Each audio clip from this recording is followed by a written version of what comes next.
Hello everyone, কেমন আছো সবাই? তো বিকাল টাইমটা তো কত কিছুই খেতে ইচ্ছা করতো। আমি আর আমার দিদি ভাবলাম মাখাটা ট্রাই করি। তো মাখা খেতে ইচ্ছা করতো, তো একটু মাখা করে নিই। তো আমি সবার প্রথম পেয়ারাগুলো আর অমলকি দিয়েছি একটা, ওগুলো ধুয়ে নিয়ে বিট নুন আর মানে কাসুন্দি দিয়ে আর সয়া সস দিয়ে দিয়েছি, মানে যেগুলো লাগে আর কি। সয়া সস দিয়েছি আর টমেটোর কেচাপ। তো টমেটো কেচাপটা আমার দিলে ভালো লাগে, আর যে দেবা দেবে না, তো আমার ভালো লাগে তাই আমি দিয়েছি।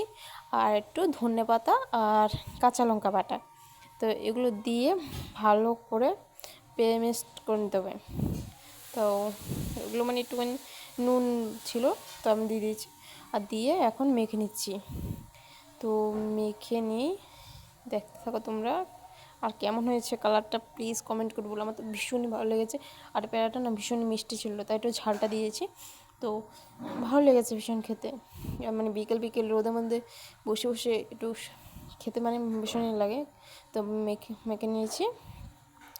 মেখে আমার দিদিকে দেখাচ্ছি। তো দিদিকে দেখা, তো মাখাটা দেখো ভীষণ টেস্ট হয়েছে। তোমরা বিকেল এই টাইম এরকম করে মেখে খেয়ে